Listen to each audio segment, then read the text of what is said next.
Alors aujourd'hui, on va se pencher sur une grille de lecture assez fascinante de la dévotion spirituelle. Elle est inspirée des enseignements de l'apôtre Michael Orokpo. On va donc explorer ensemble un parcours en 5 étapes, 5 niveaux d'engagement, où chaque étape nous emmène un peu plus loin, un peu plus profond. On commence donc avec cette question, qui est centrale. Jusqu'où l'engagement spirituel peut-il vraiment aller? Ce cadre nous propose une réponse très structurée, qui tourne autour d'un concept clé, la consécration. Bon, avant toute chose, mettons-nous d'accord sur les termes. La consécration, dans ce contexte, ce n'est pas juste croire en quelque chose. Non, c'est une vie d'engagement total. Ça invite à voir le divin sous plusieurs angles, pas seulement comme un père bienveillant, mais aussi comme un roi qui a un agenda, un seigneur à qui l'on appartient, et un juge qui, un jour, nous évaluera. Allez, on attaque avec le premier niveau. C'est décrit comme le socle, la base. C'est en quelque sorte la norme attendue pour toute personne qui s'engage dans cette voie, le point de départ de ce voyage. Et ce socle repose sur 5 piliers vraiment essentiels. La pureté, le service, l'intégrité, l'intimité et le sacrifice. On va décortiquer ça point par point pour voir ce que ça implique concrètement. Premier pilier, donc, la pureté. Et attention, ce n'est pas une idée passive, c'est un combat actif. Cette citation le montre bien. L'idée, c'est une autodiscipline assez rigoureuse, où l'on apprend à maîtriser ses propres impulsions plutôt que de se laisser dominer par elles. Ensuite, le service. Le point crucial ici, c'est que c'est vu comme un honneur, pas comme un travail. C'est quelque chose qu'on fait de manière totalement désintéressée, sans rien attendre en retour, et avec une dévotion telle que même le risque personnel ne doit pas être un frein. Troisième pilier, l'intégrité. Et là, c'est simple, c'est direct. C'est l'idée que quand on donne sa parole, c'est un engagement ferme. La communication doit être un simple oui ou non, sans fioriture. Selon cette vision, tout ce qu'on ajoute pourrait être source de confusion. Quatrièmement, l'intimité. Et là encore, on ne parle pas d'un sentiment vague et passager. Non, c'est une relation active qui se cultive au quotidien. Comment ? Par des pratiques constantes, la prière bien sûr, l'étude des textes, le jeûne, mais aussi, et c'est très concret, par des actes de bonté envers les plus fragiles.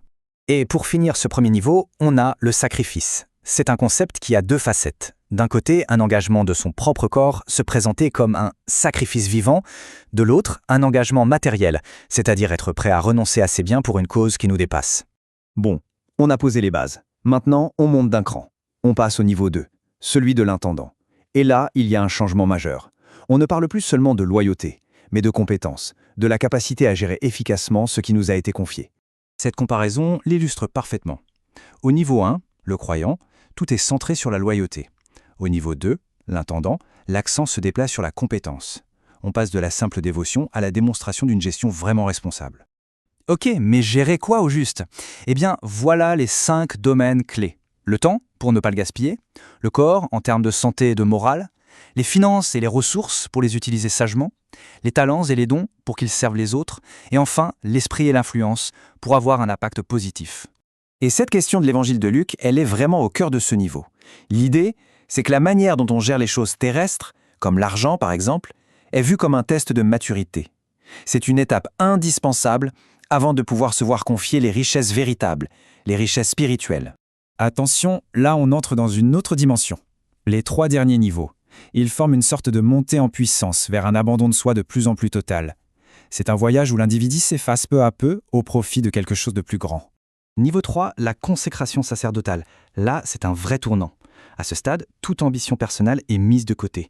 La vie de la personne ne lui appartient plus vraiment, elle est entièrement dédiée à servir un agenda qui n'est pas le sien, l'agenda divin.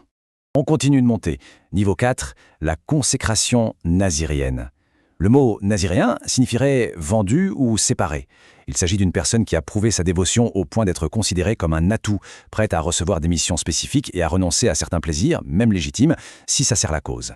Et on arrive au sommet, le niveau 5, le plus radical on peut le dire, la consécration d'eunuque. C'est le sacrifice ultime, celui de son propre héritage, de sa propre descendance.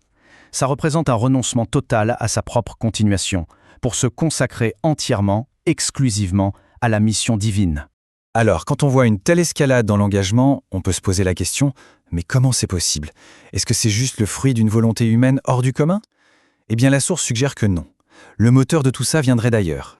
Selon cette perspective, il y aurait 4 catalyseurs, 4 sponsors qui provoquent et soutiennent cette dévotion. Il s'agirait de l'inspiration spirituelle, de la vie divine qui grandit à l'intérieur, du domaine spirituel qu'on finit par atteindre et des rencontres divines qui transforment une vie. Donc ce qu'il faut vraiment retenir, c'est que cette progression à travers les niveaux n'est pas présentée comme une liste de règles rigides à cocher. Non, c'est décrit plutôt comme un développement spirituel organique, un voyage inspiré et soutenu de l'intérieur, pas imposé de l'extérieur. Et tout ça, ça nous amène à une dernière question. Une question un peu vertigineuse pour réfléchir. En explorant ces niveaux d'abandon de soi toujours plus profonds, on peut se demander à quel moment la dévotion se transforme-t-elle en une toute nouvelle identité? Où se situe la frontière? C'est une pensée qui va au-delà du cadre purement théologique et qui nous interroge sur le sens même de l'engagement.